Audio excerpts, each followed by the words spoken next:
اور ایک شیخ گزرے نے شیخ محمود کردی انہاں دا واقعہ علامہ نبہانی نے لکھا ہے.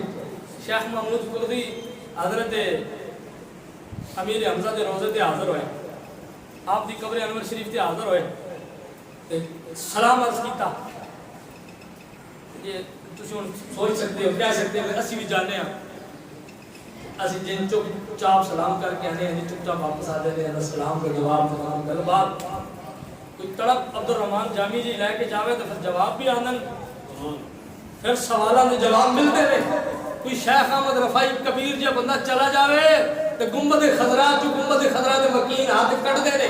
حضرت امیر حمزہ رضی اللہ تعالیٰ عنہ آپ دے مزار تے شیخ کردی گئے, کہنے لگے السلام علیکہ یا ام رسول اللہ, اے رسول اللہ صلی اللہ علیہ وسلم دے چاچا جان تہاڈو سلام ہوے.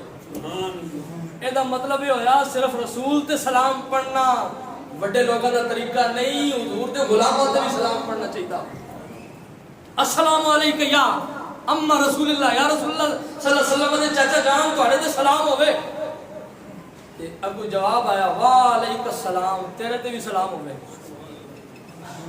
او شیخ محمود کرد کیا حال ہے, حال اول پوچھیا تے پھر فرمایا اللہ تعالیٰ تینوں دے رہے پتر, تے جدو اللہ دے وی نا پتر انہاں دی بیٹیاں ہے سن, بیٹا کوئی نہیں سی, ہاں نبی کوئی نہیں پتا کہ ہونا ہے.